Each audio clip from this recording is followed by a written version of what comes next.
Soup P low, सर्दी में गरम गरम सूप पी लो। कैसा सूप बेचती हो? मिक्स वेजिटेबल सूप है और क्या? और स्पेशल मशरूम सूप है बाबूजी। अरे वाह, गर्मा गर्म मशरूम सूप। मुझे तो मशरूम सूप बहुत पसंद है, दे दो। और मुझे जल्दी से मिक्स सब्जी वाला सूप दे दो। गरम गरम सूप पीने से ठंड से कुछ तो राहत मिलेगी। शीतल एक गरीब सूप बेचने वाली थी। पिछली गर्मियों तक तो शीतल अपने ससुराल में अपने पति उमेश के साथ ही रहती थी। उसका पति उमेश पढ़ा लिखा और अच्छी सरकारी नौकरी पर था, मगर शीतल अनपढ़ थी। जबकि अनपढ़ होते हुए भी वह बहुत ही समझदार और हर काम में निपुण थी, लेकिन फिर भी उमेश के मन को वह जरा भी न भाती थी। एक बेटी का बाप बन जाने के बाद भी वह शीतल से रोज लड़ता झगड़ता रहता था। शीतल, अरे ओ शीतल, कहाँ मर गई? टिफिन लेकर आती है या नहीं? अरे बिना टिफिन के ही ऑफिस जाऊं? ये लो टिफिन उमेश। ये क्या, अनपढ़ कहीं की। इस टिफिन की शक्ल तो देख, कितना आटा लगा है इस पर। आटे के हाथ थे इसलिए थोड़ा लग गया होगा। लाओ मैं अभी साफ कर देती हूँ। बस बस रहने दे, अपने इस टिफिन को अपने पास ही रख। मैं लंच किसी होटल में कर लूंगा, गमार कहीं की। यह कहकर उमेश बिना टिफिन के ही ऑफिस के लिए निकल जाता है। एक दिन की कहासुनी होती तो शीतल शायद कुछ महसूस ना करती, पर यहाँ तो यह रोज का मामला था। बेचारी शीतल, वह हर समय रोती ससकती रहती थी। पता नहीं माँ बाप ने क्या सोच कर मुझे इसके साथ बांध दिया। मैं इनके लिए कुछ भी कर लूं, पर ये तो कभी खुश होते ही नहीं। उमेश अपनी पढ़ाई लिखाई और अच्छी नौकरी के घमंड में इतना पागल था कि न तो उसे शीतल की अच्छाइयां दिखती थी और न ही उसे बेटी आकांक्षा के ही भविष्य की चिंता थी। उसे तो माँ बेटी दोनों ही कांटे की तरह चुभती रहती थी। इसीलिए एक दिन वह मन ही मन सोचता है, इस अनपढ़ जाहिल औरत के लिए अपनी जिंदगी क्यों खराब करनी भाई? क्यों ना मैं इसे घर से निकालकर किसी पढ़ी लिखी लड़की से शादी कर दूं। अगर मैं ऐसा करता हूं तो ही मेरी जिंदगी में कोई खुशी आ सकती है। बस यही बात मन में आते ही उमेश शीतल को घर से निकालने का फैसला कर लेता है और फिर एक दिन उसे धक्के मार कर घर से निकालते हुए कहता है, अब तू और तेरी बेटी इस घर में नहीं रह सकती। इसे लेकर निकल मेरे घर से, और आज के बाद इधर देखना भी नहीं, समझी? अरे आकांक्षा आपकी अपनी बेटी है, इस पर तो कुछ रहम कीजिए। अनपढ़ गंवार कहीं की। आज के बाद मेरा न तुझसे कोई नाता है और न ही इस बच्ची से। चल निकल जाए यहाँ से। बस वह दिन था और आज कड़ाके की सर्दियों का दिन। शीतल ने उस दिन के बाद अपना और अपनी बेटी का गुजारा करने के लिए कमर कस ली है। वह अपने गुजारे के लिए जानलेवा ठंड में भी गरम गरम सूप बनाकर बेचती है। बेटी आकांक्षा, तुम घर पर क्यों नहीं रही? भला ऐसी बर्फीली ठंड में मेरे साथ यहाँ क्यों चली आई? मम्मी, आज स्कूल की छुट्टी है, इसीलिए आज पूरा दिन मुझे आपके साथ ही रहना है। पर बेटी यहाँ तो बहुत ठंड है ना, तुम्हें ठंड लग गई तो? मम्मी, ठंड तो लग ही रही है, मुझे भी गरम गरम सूप पिलाओ ना। हाँ हाँ पिलाती हूँ, पर सूप पीकर वहाँ कंबल में दुबक कर बैठ जाओ और मुझे दुकानदारी करने दो, समझी? उमेश द्वारा घर से निकाले जाने के बाद शीतल अपने गरीब माता पिता पर बोझ बनने के बजाय सूप बेचने का काम करने लगी थी और हमेशा एक ही बात सोचती रहती थी, लोग थोड़ा पढ़ने के बाद खुद को बड़े राजा महाराजा समझने लगते हैं। उमेश को ही देखो, मुझ में क्या कमी थी? बस पढ़ी लिखी ही तो न थी मैं तो अनपढ़ रह ही गई, पर अपनी आकांक्षा को उमेश से भी ज्यादा पढ़ाऊंगी। हाँ।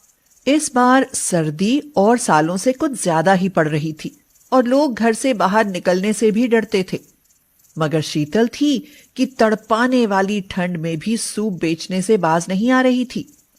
ओहो, आज तो ठंड से जान ही निकल रही है।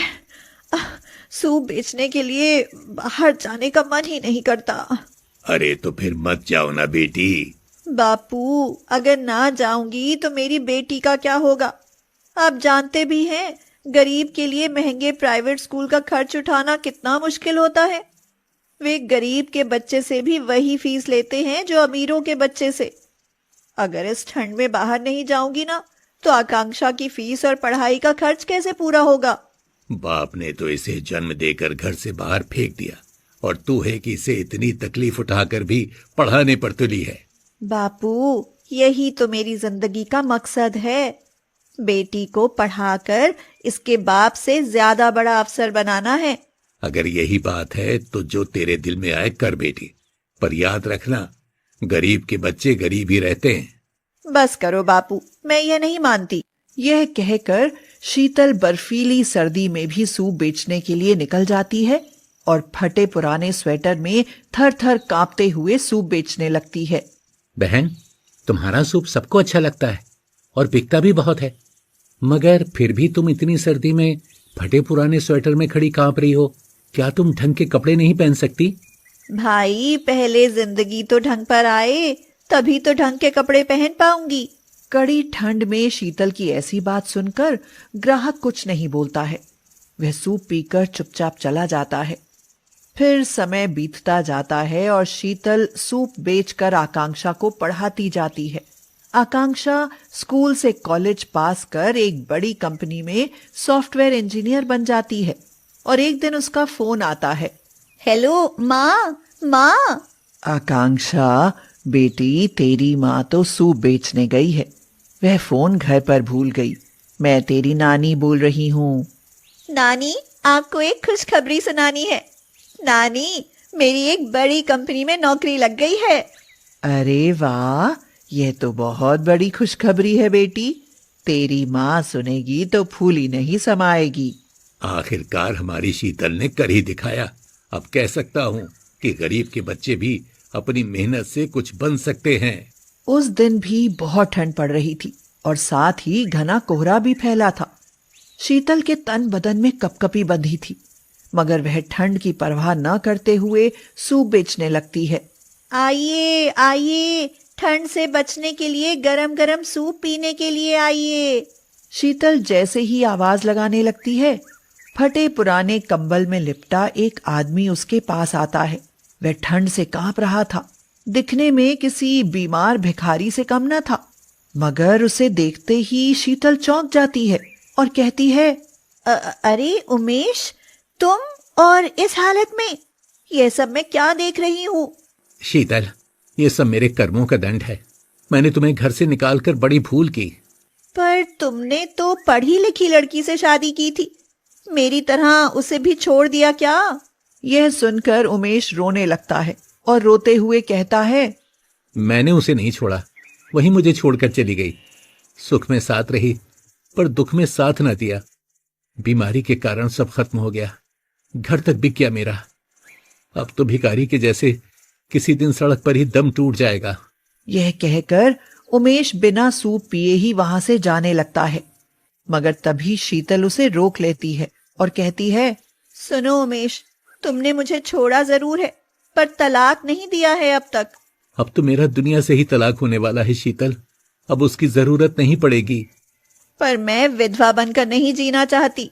उमेश, तुम तो मेरा सहारा न बन सके, पर मैं तुम्हें बेसहारा नहीं छोड़ सकती। यह कहकर शीतल उमेश की भूल को माफ कर उसे फिर से अपना लेती है और इलाज के बाद उमेश ठीक हो जाता है। बेटी आकांक्षा घर वापस आती है तो मम्मी पापा को साथ साथ देख बहुत खुश होती है।